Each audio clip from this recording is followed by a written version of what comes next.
You hired the man who robbed you, Nia Brooks said. The words cut through the elegant room so suddenly that every conversation seemed to disappear at once. Ethan Caldwell, one of America's wealthiest investors, slowly lowered the glass in his hand and turned toward the 9-year-old girl standing near the doorway. Behind him, the evening reception continued beneath crystal chandeliers, but the room no longer felt warm. It felt still. Daniel Mercer, the new executive Ethan had introduced less than 20 minutes earlier, gave a quiet smile. "I'm afraid she's mistaken," he said. Ethan looked from Daniel to Nia. "What did you just say?" Nia swallowed, but she did not look away. "You hired the man who robbed you." A few guests exchanged uncomfortable glances. Someone gave a nervous laugh, as if the whole thing might be an innocent misunderstanding. Daniel remained composed. His navy suit was perfectly pressed, his silver watch catching the chandelier light whenever he moved his wrist. "Mr. Caldwell," he said calmly, "I've never met this child before tonight." Nia shook her head. "I know you haven't." Ethan's expression tightened. "Then how do you know him?" She took one careful step forward. She was wearing a simple blue cardigan and white sneakers, and a small worn notebook was tucked beneath her arm. "I don't know him," she said. "I know what he did." The room went silent again. Ethan had spent 12 years trying not to think about the robbery that had changed his family forever. 12 years earlier, nearly $4 million had disappeared from one of his company's accounts, along with confidential records that were never recovered. The case had been closed. A former security contractor had taken the blame. Ethan had accepted the conclusion, even though one question had always bothered him. Why had the thief left behind a single silver watch? Nia slowly pointed toward Daniel's wrist. "That watch," she whispered. Daniel's smile vanished for the first time. Ethan stared at the watch. A thin scratch curved across its silver face, almost invisible beneath the chandelier light. He remembered that scratch. He remembered seeing the same mark in a photograph buried inside. "The old case file. Where did you get that?" Ethan asked.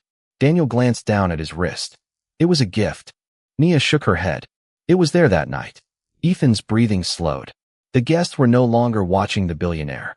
They were watching the little girl who had just turned an ordinary welcome reception into something no one could explain. Daniel stepped forward, but Ethan raised one hand. "Don't." The single word stopped him. Ethan looked at Nia again. "Tell me exactly what you saw." Nia opened her worn notebook. Several pages were filled with small drawings, dates, and observations. She turned to one page and placed her finger beneath a rough sketch of a silver watch. "I didn't see his FAC." The room had not recovered from Nia Brooks's warning when Ethan Caldwell looked at her notebook again. The crystal chandeliers still poured warm light across the marble floor, but the celebration had lost its ease. Conversations had faded into whispers. Daniel Mercer stood near the fireplace, his expression controlled, his silver watch resting beneath the cuff of his navy suit. Ethan kept his eyes on him. "Where did you learn about the robbery?" he asked Nia. She looked down at the notebook in her hands. "I did not learn it from someone," she said. "I noticed it." Ethan studied her carefully. "That is a very different thing." Nia nodded. "I know." Her voice was quiet, but certain. She opened the notebook again. Inside were several small drawings, dates, and notes written in neat handwriting. There was a sketch of a silver watch, a doorway, and a hand resting beside a stack of papers. Ethan leaned closer. "You drew this?" "Yes." "When?" "3 days ago." Daniel gave a soft laugh from across the room. "Mr. Caldwell, I think we should be careful about taking a child's drawings as evidence." Nia turned toward him. "It is not the drawing that matters." Daniel stopped smiling. "Then what does?" Nia looked at his right hand. "The way you hold your glass." Ethan noticed it immediately. Daniel was holding the glass with his thumb pressed against the base, his fingers curled in exactly the same position shown in Nia's sketch. It was a tiny detail. Most people would never have noticed it. Ethan did. 12 years earlier, the security report had described the unknown intruder as someone who had entered the records room without disturbing a single object. The person had moved carefully, almost deliberately. Ethan remembered the photograph from the old case file, a blurred image of a hand beside a desk. He had not thought about it in years. "Bring me the old security report," Ethan said. His chief of staff, Laura Bennett, hesitated. "The Caldwell case?" "Yes." Daniel straightened. "Ethan, that case was closed years ago." Ethan looked at him. "I know." The answer was calm, but something had changed in his voice. Laura left the room and returned several minutes later with a thin archive folder. Ethan opened it on the nearest table. The paper smelled faintly of dust and age. Nia stood beside him, careful not to touch anything. Ethan turned one page, then another. The official conclusion was simple. An outside security contractor had been identified as the thief. The stolen funds had been transferred through several accounts, and the investigation had ended without recovering the missing records. But then Ethan noticed something he had forgotten. The time listed on the final report was 11:48 p.m. He looked at the old security photograph. The clock visible through the glass doors showed 11:31 p.m. His eyes narrowed. That cannot be right. Laura leaned over the table. What? Ethan pointed to the photograph. The report says the records room was entered at 11:48. He turned the page. But this image was time-stamped at 11:31. Nia quietly said, "That is what I was trying to tell you." Ethan looked at her. "What else did you notice?" Nia hesitated, then pointed toward Daniel's watch. The watch was already there before the person in the picture left. Ethan slowly looked back at Daniel. The room seemed colder now. Daniel's expression remained calm, but his eyes had shifted toward the archive folder. Ethan closed it gently. "Laura," he said, "lock this file in my office." Then he looked at Nia. "And tomorrow morning, I want to see everything that was never explained." At 8:17 the next morning, Ethan Caldwell stood alone in his private office with the old case file open beneath the pale morning light. Outside the windows, Manhattan was already moving, with yellow taxis crossing the streets below and office towers catching the first gold of sunrise. Inside, the room was quiet except for the soft sound of paper turning. Laura Bennett placed a second folder beside him. "I found the original security records," she said. "There is something you need to see." Ethan looked up. "More than the timestamp." "Much more." She opened the folder and placed a printed log on the desk. The records showed that the security system had registered an access event at 11:31 p.m., the same time shown in the photograph from the previous night. But the official report had listed 11:48 p.m. Ethan studied the two times. Why would someone change this? Laura did not answer. She turned another page. There is something else. The person who entered the records room did not use an outside access code. Ethan looked at her. Then whose code was used? Laura pointed to a line near the bottom of the page. Internal administrative access. Ethan leaned back slowly. 12 years ago, only a small number of people had possessed that level of access. Senior executives, security supervisors, a few members of the legal department. He remembered the names, but one name kept returning to his thoughts. Daniel Mercer. Ethan closed his eyes for a moment. Daniel had told him the previous evening that he had never been connected to the case. Yet now Ethan remembered something unusual. During the reception, Daniel had known that the old investigation had been closed. Ethan had never mentioned that detail. He had simply called it an old robbery. "Laura," Ethan said, "did Daniel Mercer work for us 12 years ago?" She checked the personnel database on her tablet. Her expression changed. "Yes." Ethan looked toward the window. "What position?" "Temporary records assistant. He worked here for 6 months. Ethan felt a strange stillness settle over the room. "And his access level?" Laura scrolled through the archived information. "Higher than a temporary employee should have had." Ethan turned back to the file. "Who approved it?" Laura hesitated. "I am still checking." A soft knock came at the office door. Nia stood outside with her aunt, holding the same worn notebook from the night before. Ethan immediately softened his voice. "Come in." Nia stepped inside and looked at the papers spread across the desk. She did not touch them. "Did you find something?" Ethan asked. She nodded. "You found the wrong time." Ethan stared at her. "How did you know?" Nia opened her notebook and turned to another page. She had drawn 2 clocks. One showed 11:31. The other showed 11:48. Beneath them, she had written one sentence. The report was written after the picture. Ethan felt a chill move through him. "Why did you write that?" Nia looked at the old photograph. "Because someone knew what happened before they wrote the report." Ethan slowly understood the importance of her words. The old case was not simply incomplete. Someone may have shaped the story after the fact. He reached for the telephone, then stopped. Daniel could not know they had found this yet. "Laura," he said quietly, "do not contact anyone outside this office." Then Ethan looked at Nia. And nobody tells Daniel what we found. Nia closed her notebook. He already knows you are looking. Ethan looked toward the closed office door. How do you know that? Nia answered with a calm certainty that made the room feel smaller. Because when you opened the file last night, he looked at the clock. By late morning, Ethan Caldwell had stopped treating the old case as a forgotten chapter. It was now a question sitting directly in front of him, and every answer seemed to create another question.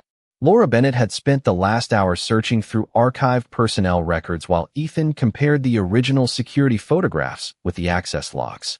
Nia sat quietly in a nearby chair with her notebook on her lap, watching the adults work. She did not interrupt. She simply noticed everything. I found Daniel Mercer, Laura finally said. Ethan looked up. Show me. Laura placed an old personnel record on the desk. The photograph was younger, but there was no mistaking him. Daniel had worked for Caldwell Investments 12 years earlier as a temporary records assistant. His employment had lasted 6 months. Ethan read the dates twice. He left 3 weeks after the robbery. Laura nodded. That is what the record says. Ethan looked at the next page. And his access. He was assigned temporary administrative access during his final month. Ethan frowned. Who approved it? Laura turned the page. The approval signature belonged to a man named Robert Hale, the senior operations director at the time. Ethan remembered Robert immediately. Robert had been one of his father's most trusted advisors. He had handled internal investigations, financial reviews, and security matters for years. Where is Hale now? Ethan asked. Laura checked another record. Retired. He lives in Connecticut. Ethan leaned back. Then we need to speak with him. Before Laura could respond, Nia quietly said, Do not tell him about the watch. Ethan looked at her. Why? She turned her notebook toward him. On the page was the same silver watch, but this time she had drawn a second detail beside it. A small reflection appeared on the watch face. Because the watch is not the important part, she said. It tells us who was there. The reflection tells us who was watching. Ethan studied the drawing. What do you mean? Nia pointed to the tiny shape reflected on the watch. It looked like a person standing near a doorway. Ethan pulled the old security photograph closer. The image was blurry, but the reflection was visible. Someone had been standing several feet behind the person at the desk. Laura stared at it. There are 2 people. Ethan felt the weight of that discovery immediately. The official report had described 1 person entering the records room. 1 person had been blamed. 1 person had been named. But the photograph suggested there had been another presence. Ethan reached for the telephone. Get me the original investigation notes. Laura nodded and left.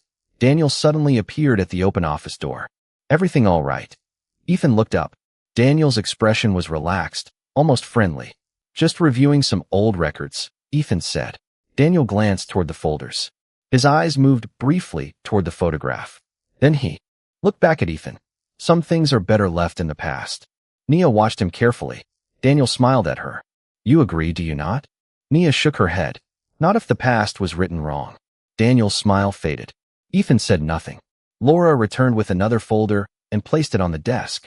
Ethan opened it. The first page contained the original investigator's notes. The second page contained a handwritten statement from the night of the robbery. Ethan read it once. Then again. His face changed. The statement came from a security supervisor who had never been mentioned in the final report. It said that 2 people had been seen near the records room that night. Ethan slowly raised his eyes. Daniel was still standing in the doorway. Then Ethan saw the date on the statement.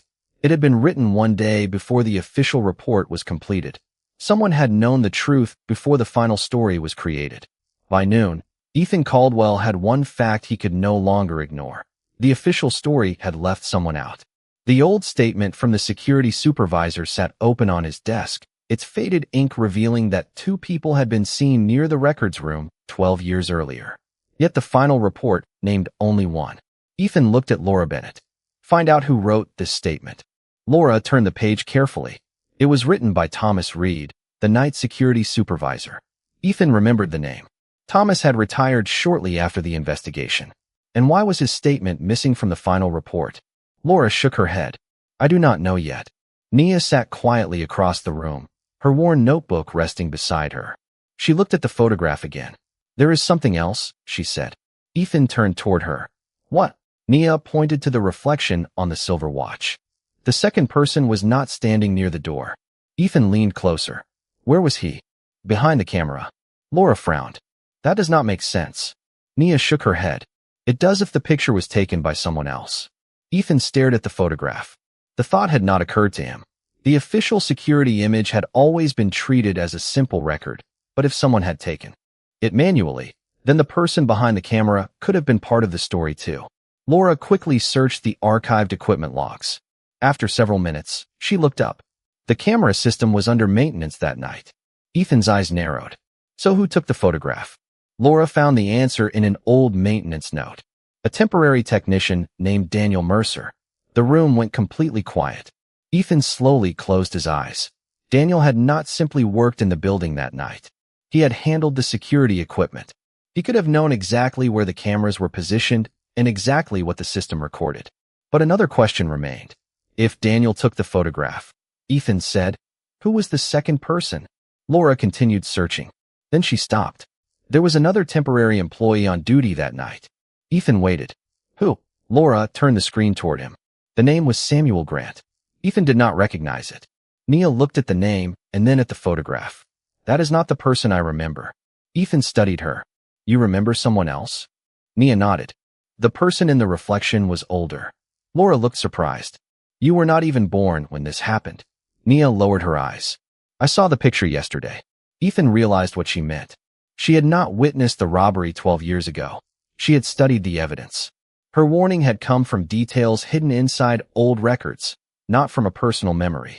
Ethan turned back to the file. Then we need to find out who had access to the records after Daniel left. Laura searched another database.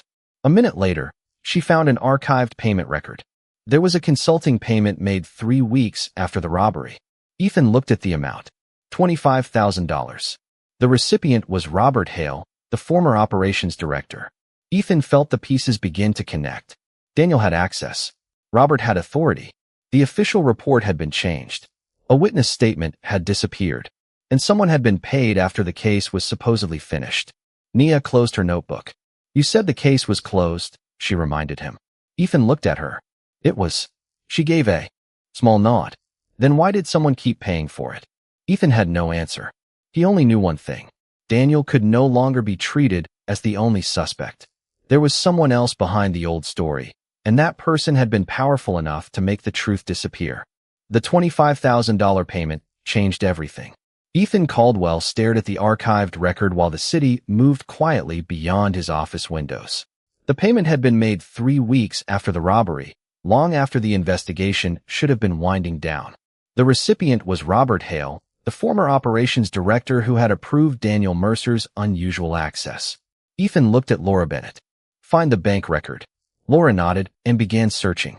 Nia remained seated nearby, watching Ethan's face rather than the screen. She seemed to understand that the most important clues were no longer on paper. They were in the reactions of the people around them. There is another problem, Laura said. Ethan looked up. What? The payment was not listed as part of the investigation. Ethan leaned forward. What was it listed as? Laura read the description. Consulting services. Ethan gave a quiet, humorless smile. $25,000 for consulting services 3 weeks after a $4 million robbery. Laura nodded. That is what the record says. Ethan closed the folder. Call Robert Hale. Laura reached for the telephone, but Ethan stopped her. Not yet. She looked surprised. Why? Ethan glanced toward the hallway. Because Daniel knows we are looking. If Robert Hale is connected to this, I do not want him hearing about it from anyone else. Nia spoke softly. Then let the person who is watching tell him. Ethan looked at her. What do you mean? Nia opened her notebook. On one page, she had written 3 names. Daniel Mercer, Robert Hale, and Thomas Reed. Beneath them was a 4th name that Ethan did not recognize. Who is this? He asked. Nia pointed to it. Samuel Grant. Ethan remembered the name from the personnel records. The temporary employee? Nia nodded. He was there that night. Laura looked at the database again. Samuel Grant left the company too. Days after the robbery. Ethan frowned. Where did he go? Laura searched the archived address records. I have an address in New Jersey, but the file is old. Ethan stood. Find him. Before Laura could leave, Ethan heard footsteps approaching in the hallway. Daniel appeared at the doorway. I wanted to check on you, he said. Ethan gave him a calm look. I am fine. Daniel glanced at the folders. Still working on the old case? Ethan nodded. There are a few inconsistencies. Daniel smiled faintly. Old records can be confusing. Nia looked up from her notebook. Not when someone changes them. Daniel's eyes moved toward her. You seem very certain. I am, Nia said. Ethan watched Daniel carefully. For the first time, Daniel did not answer immediately. Then he looked at Ethan. You should be careful about reopening old stories. People remember things differently after 12 years. Ethan's expression remained neutral. That is exactly why I want the original records. Daniel nodded slowly. Of course. He turned and walked away. Laura waited until his footsteps disappeared. He knew. Ethan looked toward the hallway. He knew before he came in. Nia closed her notebook. He wanted to see if you had found the missing piece. Ethan looked at her. And now he knows we did. Laura returned to the computer. I found Samuel Grant. Ethan moved beside her. Where? He is not in New Jersey anymore. He moved to Pennsylvania 8 years ago. She opened the archived contact information. There is also a note from a private investigator. Ethan read it carefully. The note said Samuel Grant had once claimed that the original case had been built around a false timeline. Ethan looked at Nia. That is what you noticed. She nodded. Ethan finally understood the shape of the mystery. The robbery was not simply a missing money case. Someone had changed the timeline, hidden a witness, and paid an executive after the investigation ended. Daniel might have been part of it, but he was not the whole story. Ethan closed the file and spoke quietly. Find Samuel Grant. I want to know what he saw before anyone has a chance to rewrite it again. By early afternoon, Ethan Caldwell had stopped thinking of the old robbery as a closed case. It had become a puzzle with pieces scattered across 12 years, and every piece seemed to point towards someone who had never been questioned properly. Laura Bennett stood beside his desk with a tablet in her hand. I found Samuel Grant, she said. He lives outside Harrisburg, Pennsylvania. He agreed to speak with us this afternoon. Ethan nodded. Good. Keep the meeting private. Nia sat nearby, quietly drawing in her notebook. Ethan looked at her. You noticed something yesterday? Is there anything else about that photograph? Nia turned the notebook around. She had copied the old security image and circled a tiny reflection in the silver watch. The second person is holding something. Ethan leaned closer. What? A folder? Laura studied the image. That could be anything. Nia shook her head. It has a label. Ethan looked again. The photograph was blurry, but beneath the reflection was a small rectangular shape with what appeared to be 2 letters. Can you read it? He asked. Nia thought for a moment. I think it says RH. Ethan's eyes moved toward Laura. Robert Hale. Before anyone could say another word, the telephone rang. It was Samuel Grant. Laura answered and placed the call on speaker. An older man's voice filled the room. Mr. Caldwell, I have waited a long time for someone to ask about that night. Ethan sat down. What did you see? Samuel was quiet for several seconds. I saw Daniel Mercer near the records room, but he was not alone. Ethan glanced at Nia. Who was with him? Samuel took a slow breath. Robert Hale. The room fell silent. Are you certain? Ethan asked. I am certain they were together. I was working the night shift. I saw them enter through the administrative corridor. Ethan looked at the old photograph. Why did you never report it? Samuel's voice became quieter. I did. Ethan frowned. The final report says you were not on duty. That is not true. Laura immediately began searching the archived schedule. Your name is here, she said. You were scheduled from 8 p.m. until 6 a.m. Samuel continued. I gave my statement the next morning. Then I was told there had been a mistake and that I should forget what I saw. Ethan felt his expression harden. Who told you that? Samuel paused. Robert Hale. Ethan looked at Laura. And Daniel? Samuel answered. Daniel was the one carrying the folder. Nia stopped drawing. What folder? Samuel replied. A gray folder with the Caldwell investment seal. Ethan looked at the old case file. The missing records had never been recovered. But if Daniel had carried a company folder out of the records room, then the robbery might not have been about money at all. Samuel, Ethan asked, what happened to the folder? There was another long silence. I do not know, Samuel said, but I remember something strange. Daniel gave it to Robert Hale before they left. Ethan looked at Nia. Her eyes had already moved to the old photograph. The reflection suddenly made sense. The second person had not been watching Daniel. He had been waiting for the folder. Ethan thanked Samuel and ended the call. Laura immediately said, "We need to find out what was inside that folder." Ethan nodded. Then he looked toward the hallway. Daniel was standing there. He had heard enough to understand that the investigation had reached a new level. Ethan did not confront him. Instead, he calmly closed the case file. "Daniel," he said, "I think it is time we talk about something that disappeared 12 years ago." Daniel looked at him for a long moment. Then he smiled faintly. "I was wondering when you would find it." Daniel Mercer did not move from the doorway. For several seconds, neither he nor Ethan Caldwell spoke. The only sound in the office was the faint hum of the city beyond the glass. Then Daniel stepped inside and closed the door behind him. "You found the folder," he said. Ethan remained seated. "We found evidence that someone removed a Caldwell Investments file 12 years ago." Daniel looked at the old photograph on the desk. "That is not the same thing." Ethan watched him carefully. "Then tell me what happened." Daniel glanced toward Laura Bennett, then toward Nia. "I think you should ask yourself why Robert Hale paid me." Ethan's expression changed. "You received money from Hale?" Daniel nodded slowly. "Not for the reason you think." Laura immediately opened the payment record. "There is no payment to Daniel Mercer." Daniel gave a faint smile. "There would not be. Robert Hale knew how to keep things off the books." Ethan leaned forward. "Where is the folder?" Daniel looked at him for a long moment. "I do not have it." Nia spoke quietly from her chair. "You know where it is." Daniel looked at her. "You are very observant." Ethan raised a hand. "Leave her out of this." Daniel nodded. "Fair enough." He turned back to Ethan. 12 years ago, I was 26 years old. I worked in your records department. Robert Hale approached me because he said your company was about to discover a serious financial problem." Ethan's eyes narrowed. "What problem?" "Accounts had been altered. Payments were being moved between companies without proper approval. Robert said someone inside the organization was hiding millions of dollars." Ethan looked at Laura. She was already searching the archived financial records.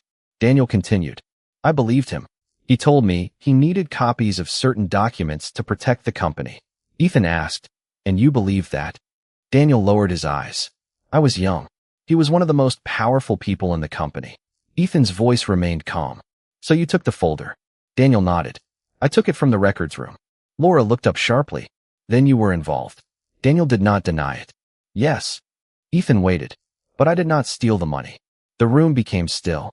Daniel explained that the folder contained financial records showing payments between several shell companies and a private consulting firm. Robert Hale had told him the documents would be given to Ethan's father. Instead, the records disappeared. Daniel said he had asked Hale what happened, but Hale warned him to stay silent and leave the company. "I did," Daniel said. Then the investigation began. Ethan looked at the old case file. "And you let an innocent man take the blame." Daniel's face tightened. "I was afraid to come forward." Nia looked at him. "But you came back." Daniel turned toward her. "Yes." "Why?" she asked. Daniel was silent.